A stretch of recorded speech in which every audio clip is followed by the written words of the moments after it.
అలాగే ప్రియులరా, ఇక్కడ దేవుణ్ణి వెతకటం అంటే అర్థం ఏంటంటే దేవుని రాజ్యము కొరకు మనం రావాలి.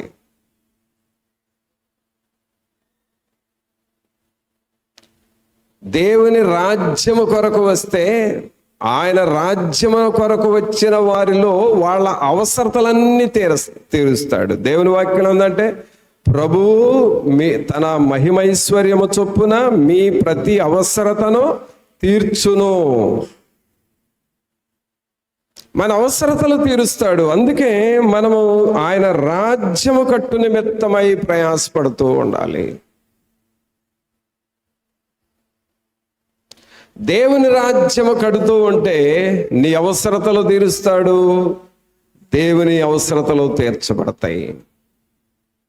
అలాగూ మనం సిద్ధపడాలి. ఇంకా దేవునిలో మనం ఎదగాలి అనంటే, దేవునితో మనం సహవాసము చేయాలంటే పౌలు గారు ఏమంటున్నాడంటే, పౌలు గారు కాదు, పేతురు గారు ఏమంటున్నాడంటే చూడండి దేవుని వాక్యంలో మొదటి పేతురు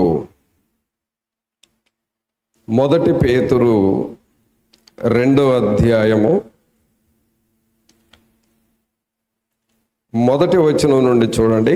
1 పేతురు 2వ అధ్యాయం 1వ వచనం నుండి, ప్రభువు దయాళుడని మీరు రుచి చూచి ఉన్న ఎడల సమస్తమైన దుష్టత్వమును, సమస్తమైన కపటమును, వేషధారణను, అసూయను, సమస్త దూషణ మాటలను మాని క్రొత్తగా జన్మించిన శిశువులను పోలిన వారై నిర్మలమైన వాక్యమును పాల వలన రక్షణ విషయములో ఎదుగు నిమిత్తము ఆ పాలను అపేక్షించుడి.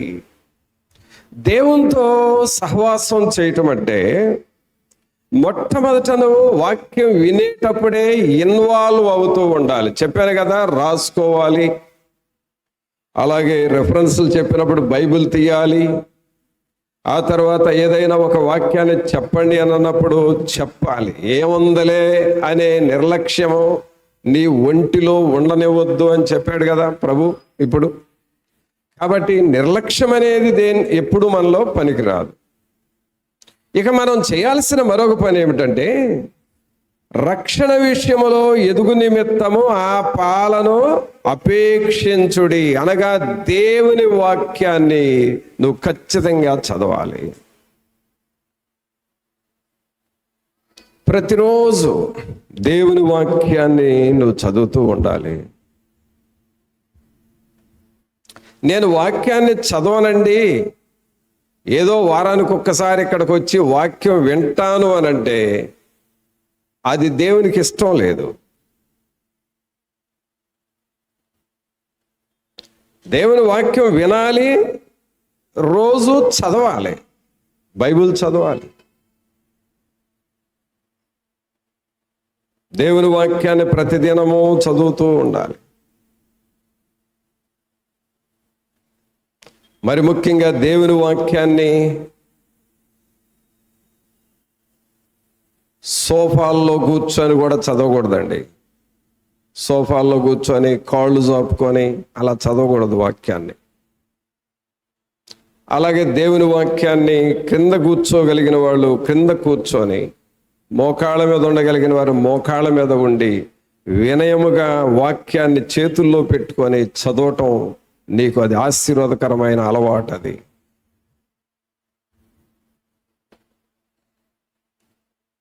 అలాగే దేవుని వాక్యాన్ని నువ్వు ఒక క్రమముగా చదవటం నేర్చుకోవాలి. వాక్యాన్ని నువ్వు చదవటం లేదంటే అర్థం ఏంటో తెలుసా? సాతానుడు శోధనలకు నువ్వు అనుమతిస్తున్నావని అర్థం. ప్రస్తుతానికి బాగానే ఉంటుంది, వాక్యం చదవకపోయినా ఏముందలేని అనుకుంటావు, కానీ నిదానంగా కాలక్రమముగా టైం చూసుకొని సాతానుడు శోధన తెస్తాడు. అందుకనే శోధనలో ప్రవేశించకూడనట్లు మెళకువ కలిగిన ప్రార్థన చెయ్యాలి. దేవుని వాక్యాన్ని నువ్వు చదువుతూ ఉండాలి. చదవటమే కాదు, ఆ వాక్యాన్ని పెట్టి నువ్వు ప్రార్థన చేయాలి. ఇక్కడ నేను డైలీ జరిగే ప్రార్థనలో కొన్ని వచనాలు మీకు చెప్పి ఆ వాక్యాన్ని పెట్టి ప్రార్థన చేయండి అని ఎందుకు మీకు చెప్తున్నానంటే, ఇది మీరు డైలీ ప్రాక్టీస్ చేసుకోవాలి. నేనేం నేర్పుతున్నానో అది మీరు క్రమముగా నేర్చుకొని ప్రాక్టీస్ చేసుకోవాలి. అంతేగాని ఎక్కడేదో నేను చదవమన్నప్పుడే చదవండి అని కాదు. నీ డైలీ లైఫ్లో వాక్యం ఒక్కొక్క వచనం చదివి ఆ ఒక్కొక్క వచనాన్ని ధ్యానం చేస్తూ ఉంటే ఆ వాక్యం నీకు చాలా ఆశీర్వాదకరంగా ఉంటుంది. ఇలాగూ రక్షణ విషయములో ఎదుగు నిమిత్తము ఆ పాలను అపేక్షించుడి. నువ్వు వాక్యం చదివిన తర్వాత మరలా ఆ మాటలు ప్రార్థనలో పెట్టి చేస్తూ ఉండాలి. అప్పుడేమవుతుందో తెలుసా? వాక్యము నీ లోపల రక్త మాంసాలుగా మారుతుంది, విశ్వాసం నీకు వస్తుంది, నీ ఆత్మీయ కండరాలు బలపడతాయి. ఎంత బలపడతాయి అంటే, ఒక దయ్యాన్ని నువ్వు చూసావనుకో, ఇది నన్ను ఏం చేస్తుంది, ఈ దయ్యాన్ని యేసు నామములో బంధిస్తున్నాను అనే ధైర్యం వస్తుంది. నీకు ఆ ధైర్యం రావాలంటే దేవుని వాక్యం చదవాలి. వాక్యాన్ని చదవలేదనుకో, దయ్యాన్ని చూసి వణికిపోతూ ఉంటావు. అందుకని ప్రియరా, దేవుని వాక్యాన్ని నువ్వు చదువుతూ ఉండాలి. ఒక దైవజనుడు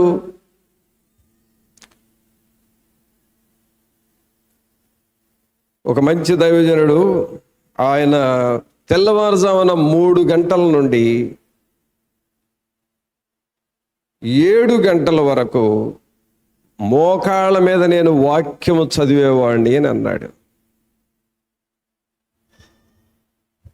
3 నుండి 7 గంటల వరకు కేవలం దేవుని వాక్యాన్ని చదువుతూ ధ్యానం చేస్తూ ఉండేవాడిని. ఆ వాక్యము చదివిన తర్వాత నా వ్యక్తిగత జీవితం పూర్తిగా మారిపోయింది. ఆ తర్వాత ఆ వ్యక్తిలో లోపల ఉన్న ఆ దురాత్మ పనులు, చీకటి పనులు అన్నీ పోయినాయి. మోకాళ్ళ మీద నువ్వు వాక్యం చదివినప్పుడు పిల్లరా, నీ మనస్సులో ఉన్న గలిబిలి పోతుంది, నీ శరీరంలో ఉన్న అనారోగ్యత పోతుంది, నీలో హడావుడి పరిస్థితులు, నెమ్మదిలేని పరిస్థితులు అన్నీ తొలగిపోయి నీకు నెమ్మది వస్తుంది. అతడు నెమ్మదిగా బ్రతుకుతాడు అని చెప్పినట్లుగా నెమ్మది వస్తుంది నీకు. అందుకే నువ్వు దేవుని వాక్యాన్ని చదువుతూ ఉండాలి. బైబిల్ని ఇంట్లో ఉంటే చాలదు, బైబిల్ని తీసి చదువుతూ ఉండు. నీకు అర్థం కాలేదా? చదువుతూ ఉండు అంతే. ఇంకా అర్థం కాలేదా? ప్రభా నాకు అర్థం కావట్లేదు, కానీ నీ జ్ఞానం ఇవ్వు, నాకు అర్థమయ్యేటట్లు చెయ్యని అనుకుంటా చదువు. చదువుగా చదువుగా చదువుగా నీ గ్రహింపు దేవుడు పెంచుతాడు, వాక్యం నీకు అర్థమవుతుంది. ఇలాగ చేస్తూ ఉంటే దేవునితో నీకు సహవాసం వస్తుంది. దేవునితో నీకు సహవాసం వస్తుంది. ఇలాగ నీకు దేవునితో సహవాసం వస్తే దారిలో నువ్వు ఎక్కడి నుంచి వస్తున్నావు అని అంటే, ప్రార్థనకు వెళ్ళి వస్తున్నానని చెప్పవు, నేను దేవుణ్ణి కలుసుకొని వస్తున్నానని చెబుతావు. ఎందుకు? మనలో ఆ దేవుని సహవాసం వచ్చింది. ప్రభువుని ప్రియరా, పరిశుద్ధాత్మ దేవుడు ఇక్కడ ఈ వాక్యం వింటున్న ప్రతి ఒక్కరిని, ఇంకా ఈ వాక్యాన్ని దూర ప్రాంతాల్లో వింటున్న ప్రతి ఒక్కరిని కూడా పరిశుద్ధాత్ముడు ఏమని ప్రేరేపిస్తున్నాడంటే, ఆయనతో నీవు సహవాసం ఏర్పాటు చేసుకోవాలి, ఆయనతో కలిసిపోవాలి, ఆయనలో లీనమైపోవాలి, ఆయనలో భాగం అయిపోవాలి.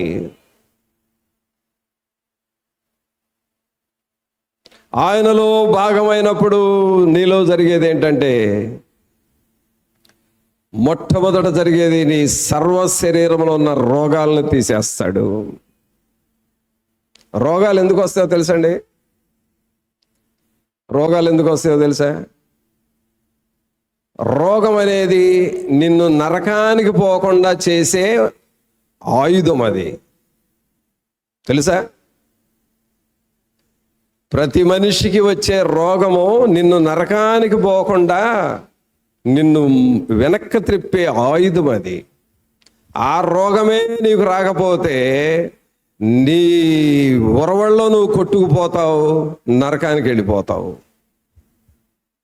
రోగం అనేది నిన్ను వెనక్కి తిప్పి ఒక్కసారి దేవుని సన్నిధికి వెళ్ళు, దేవునికి నీ జీవితాన్ని అర్పించు, దేవుని కొరకు ఇప్పుడన్నా నువ్వు తెలుసుకో, బ్రతుకు, ఆ తర్వాత పరలోకానికి వెళ్ళని రోగం నిన్ను హెచ్చరిస్తుందని అర్థము. ఒక శోధన నీకు వస్తే ఆ శోధన నిన్ను దేవుని యొద్దకు తీసుకొని వస్తున్న ఆయుధం అది.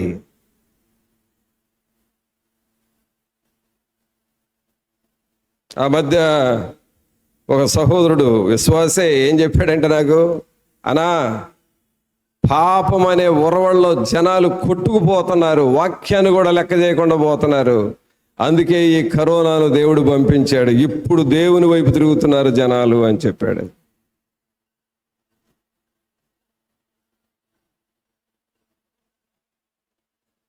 ఆ టైంలో రక్షణ పొందిన వాళ్ళు చాలామంది ఉన్నారు, ఆ టైంలో బాప్తిసాలు తీసుకున్న వాళ్ళు చాలామంది ఉన్నారు.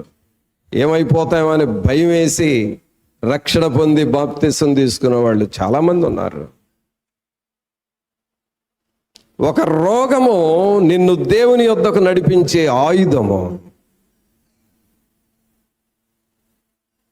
సోదరుడా, సహోదరి, నీవు గమనించు, దేవునితో సహవాసం చేయటం నేర్చుకో. మసులుకో, మళ్ళుకో, దేవుని వైపు నీ జీవితాన్ని త్రిప్పుకో.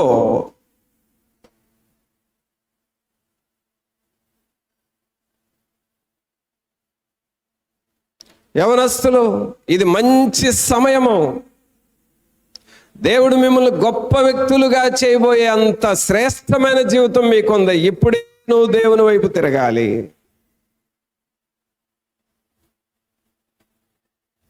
అనగా మనం ఏం చేయాలి అనంటే, మొదటగా నువ్వు దేవుని సన్నిధిని వెదకాలి. రెండవదిగా రక్షణ విషయంలో ఎదుగు నిమిత్తము ఆ పాలను అపేక్షించాలి. వాక్యాన్ని నువ్వు చదువుతూ ఉండాలి. దేవుని వాక్యము నువ్వు చదవగా ఏదో ఒక రోజున నీ గ్రహింపు వస్తుంది. వాక్యం చదువుతూ ఉంటే ఏదో ఒక రోజున నీ కన్నీరు వస్తుంది. వాక్యాన్ని చదువుతూ ఉంటే, వింటూ ఉంటే ఏదో ఒక రోజున నీ పాపాలు నీకు గుర్తొస్తాయి. అదే దేవుడు నీతో మాట్లాడటం. కావున వాక్యము నిన్ను బాకులాగా పొడుస్తుంది. వాక్యము నీ లోపల ఉన్న పాపపు కణితలను కత్తిరించి పారేస్తుంది. అందుకే దేవుని వాక్యాన్ని నువ్వు లోపలికి రానివ్వాలి. దేవుని వాక్యానికి నువ్వు లోబడాలి. నీ చేతిలో ఉన్న బైబిలే నిన్ను పరలోకానికి తీసుకెళ్తుంది. సహోదరుడా, నీ ఇంటిలో ఉన్న బంగారము, నీ ఇంటిలో ఉన్న పాలసీ బాండులు, నీ చేతికున్న వాచీలు, ఉంగరాలు, నీ మెడలో ఉన్న నెక్లెస్లు, ఏది నిన్ను పరలోకానికి తీసుకెళ్దావు? నీ చేతిలో ఉన్న బైబిల్ మాత్రమే పరలోకానికి తీసుకెళ్తుంది. ఆ బైబిల్ను నీకు వివరించే సంఘం మాత్రమే నిన్ను పరలోకానికి నడిపిస్తుంది. దేవునితో ఐక్యపరచబడాలి, దేవునితో కలుసుకోవాలి. సహోదరుడా, నువ్వు కూర్చున్న కుర్చీని కలిసి వెళ్తున్నావు కానీ క్రీస్తును కలవట్లేదు. నీవు కూర్చున్న స్థలాన్ని కలిసి వెళ్తున్నావు కానీ క్రీస్తును కలవట్లేదు. నీవు దేవునిని కలుసుకో, దేవుని వాక్యానికి నువ్వు లోబడు. ఇంకా దేవునిలో మనం ఎదగాలి అనంటే, దేవునితో సహవాసము చేయటం అంటే ఏంటో చూద్దాం. యెషయా గ్రంథము 40వ అధ్యాయము. యెషయా గ్రంథము 40వ అధ్యాయము.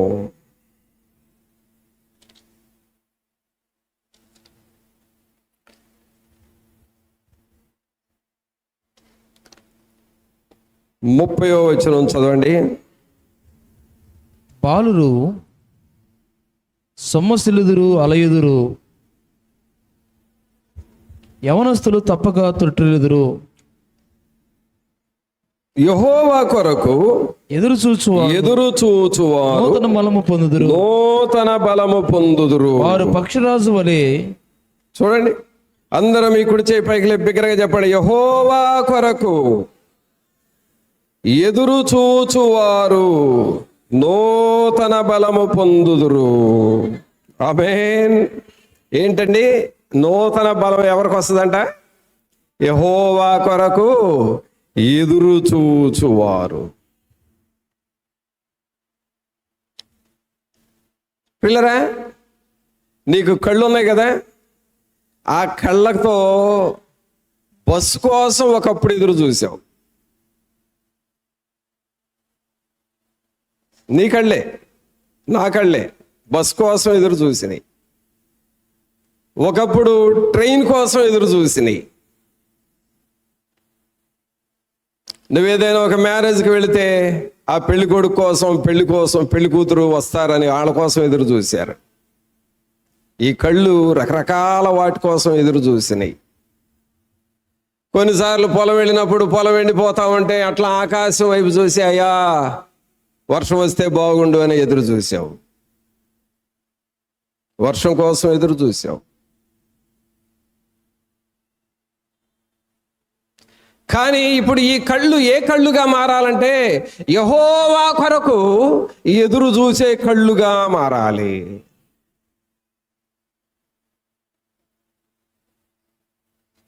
సిమియోనుకు ఆ కళ్ళు ఉన్నాయి, నా రక్షకుడిని నేను చూడాలి అని.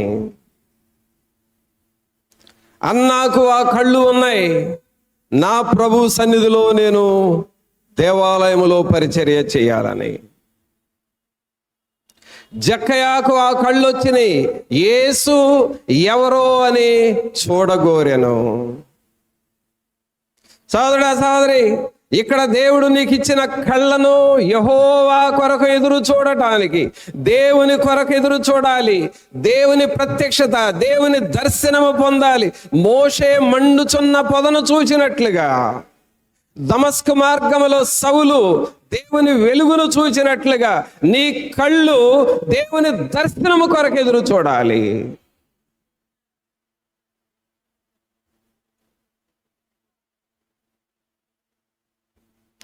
ప్రభువా, నా కళ్ళతో నిన్ను చూడాలి,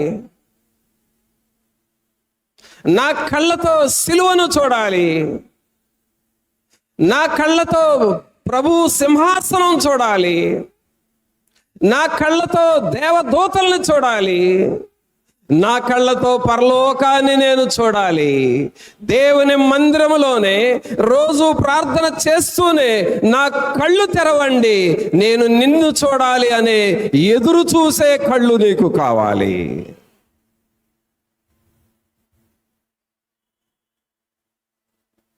ప్రభు యేసు నా రక్షక, నొసగు కందులు నాకు నిరతము నిన్ను చూడ.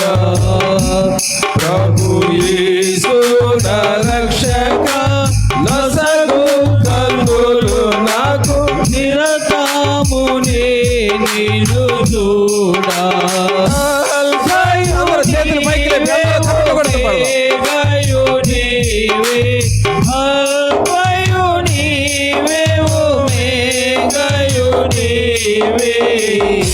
ప్రభు యేసు నా రక్షక, నొసగు కన్నులు నాకు నిరతము నిన్ను చూడ.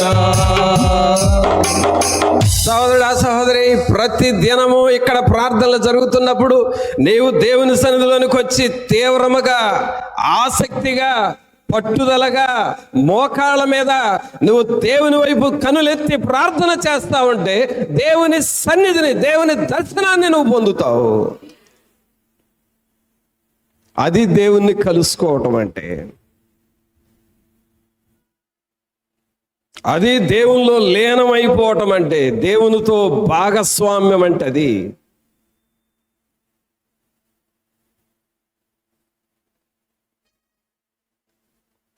ఆ క్లాసులు లేక ఆ ట్రైనింగ్ లేక ఆ బోధలు నీకు దేవుడు చెప్పిస్తున్నాడు.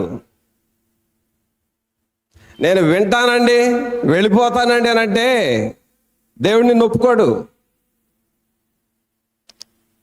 నా ఆత్మ సంగతి నీకెందుకండి, నేను నరకానికి వెళ్తే వెళ్ళే అని అన్నా కూడా నువ్వు ఈ బోధ విన్నావు కాబట్టి నిన్ను వెళ్ళనివ్వడు దేవుడు.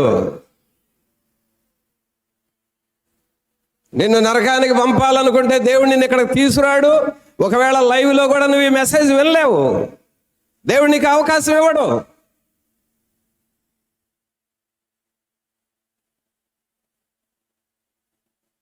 సోదరుడా, దేవుని కొరకు నువ్వు కనిపెట్టడం నేర్చుకో.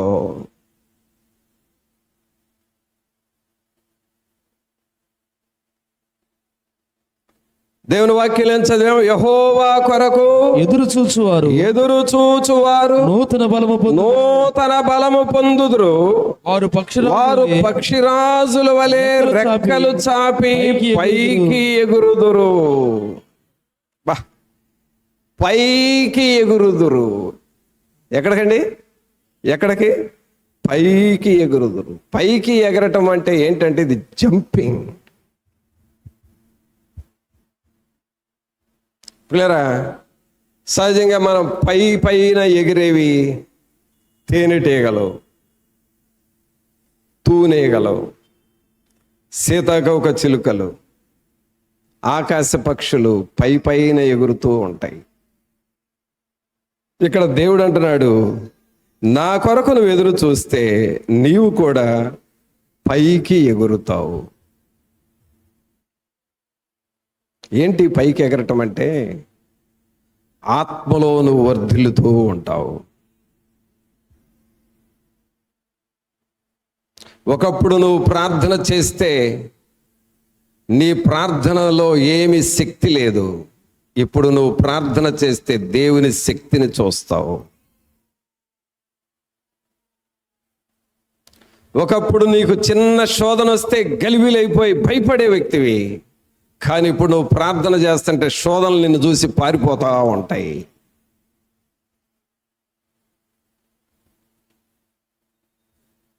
ఒకప్పుడు నువ్వు దీనస్థితిలో దరిద్రతలో బ్రతుకుతూ ఉంటావు, ఇప్పుడు నువ్వు ప్రార్థన చేస్తే ఆ దరిద్రులే దీవించబడతారు, ఆ దీనంగా ఉన్నవారే గొప్పవారిగా మారిపోతారు. నువ్వు ప్రార్థన చేస్తే సమస్యలో ఉన్నవారు నీ దగ్గరికి వస్తారు. ఆ సమస్యలు పోయిన తర్వాత దేవుని చేత ఆశీర్వదించబడతారు, పైకి ఎగురుతారు వాళ్ళు. ఉద్యోగం కావాలి ప్రభు అని ప్రతిరోజు మనం ప్రార్థన చేస్తుంది ఎందుకనంటే ఇలాంటి దేవుని కార్యాలు ప్రతి ఒక్కరి జీవితాల్లో జరగాలి, ప్రతి ఒక్కరి ఇంటిలో జరగాలి. ఆమేన్. చప్పట్లు కొట్టండి. యవనస్తులారా, రేపు వచ్చే ఆదివారం నుండి చెబుతున్నాను మీకు, మోకాళ్ళు వంగగలిగిన వారందరూ వచ్చి ముందు కూర్చోవాలి. మిమ్మల్ని పైకి ఎగిరేటట్లుగా దేవుడు చెయ్యాలి అని అంటే ఇప్పుడే కుర్చీలకు అలవాటు పడబాకండి. రేపు వచ్చే సండే నుండి ఎవరు కింద కూర్చోగలిగిన వారు ఎవరు అక్కడ ఉండొద్దు, వచ్చి ఇక్కడ కూర్చోవాలి. అలాగే గర్ల్స్ సైడ్ కూడా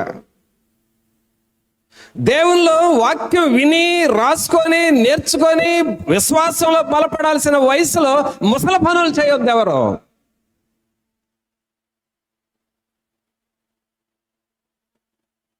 దేవుడు ఒక విధానములో, ఒక ప్రణాళికలో ఆయనకు ఒక ఆలోచన ఉంది.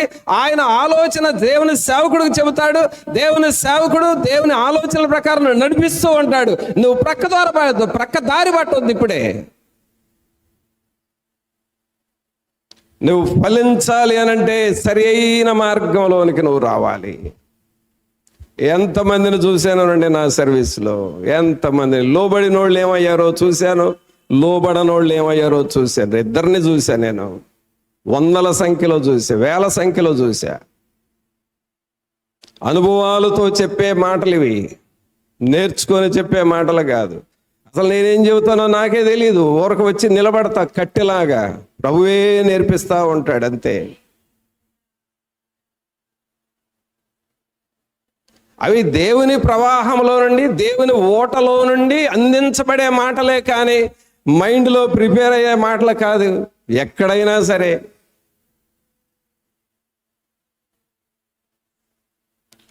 అందువలన నువ్వు దేవునితో ఐక్యపరచబడాలంటే యెహోవా కొరకు నువ్వు ఎదురు చూడాలి. ఆమేన్. నీ కుడి చేయి పైకి లేపి బిగ్గరగా చెప్పు, ప్రభువా నేను నీ కొరకు ఎదురు చూస్తానయ్యా. ఆమేన్. ఏం చేయాలి? ఎదురు చూడాలి. ఎదురు చూడటం అంటే ఏంటి? ప్రత్యేక ప్రార్థనలు జరుగుతున్నాయి, నువ్వేమో నీ ఇంట్లో కూర్చో, అదేనా ఎదురు చూడటం? ఏం చేయాలి? నువ్వు దేవుని సన్నిధిలో పడి మోకరించాలి. దేవుని సన్నిధిలో మోకాళ్ళ మీద ఉండి చేతులెత్తి, ప్రభువా నీ కొరకు ఎదురు చూస్తున్నాను, నా చేతులు బలపరచండి, నా మోకాళ్ళు బలపరచండి అని అడగాలి.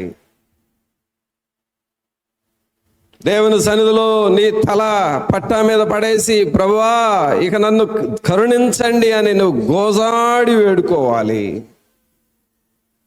అది దేవుని కొరకు ఎదురు చూడటం అంటే. ఈ స్థలములో ఉన్న మనందరము దేవుని కొరకు ఎదురు చూచి నూతన బలము పొందేవారముగా మారాలి. మనకున్న బలం ఏంటి అని అంటే దేవుని బలముగా ఉండాలి. నేను ఒక వెయిట్ చూసే మిషన్ ఉందో చూడండి, అంటే బరువు చూస్తాం. ఒక మిషను, ఆ మిషన్ మీద నిన్ను నిలబెడితే నువ్వు ఎన్ని కేజీలు ఉండవో చెప్తుంది ఆ వెయిట్ చూసే మిషన్. అంటే నీ శరీరం యొక్క బరువు అది 50, 60, 70 లేక 75 ఉన్నావా, నీ బరువు చూస్తుంది. దేవుడు ఇక్కడ తన సంఘములో తన వాక్యం ద్వారా నీ ఆత్మ సంబంధమైన బరువు ఎంతో చూస్తున్నాడు. నీ శరీర బరువు 80 కేజీలు ఉంటే నీలో ఉన్న ప్రార్థన, నీలో ఉన్న వాక్యము, నీలో ఉన్న విశ్వాసం, వీటన్నిటిని బరువు చూస్తే ఒకవేళ శరీర బరువు 80 కేజీలు ఉండొచ్చేమో కానీ ఆత్మ బరువు 800 గ్రాములే ఉందేమో. ఏంటి ఉపయోగం? నీ ఆత్మ బరువు ఒకవేళ 200 గ్రాములే ఉందేమో, ఏంటి ఉపయోగం?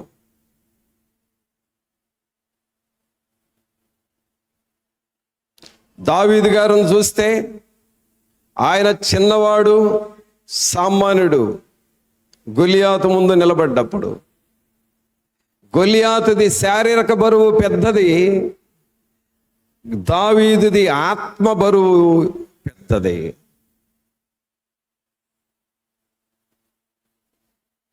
మిగిలిన వారేమో గొలియాతు శారీరక బరువు, ఆ ఎత్తు లావు చూసి భయపడ్డారు. దావీదేమో ఆత్మ బలముతో, ఆత్మ బరువుతో వీడెంత అన్నాడు. ప్రియరా, ఒక్కొక్క సమయంలో ఆత్మ బరువు, ఆత్మ బలము ముందు శరీర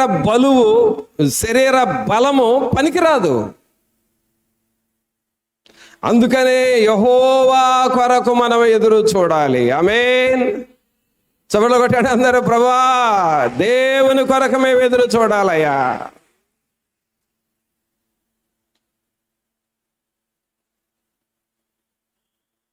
ఆత్మ బలం.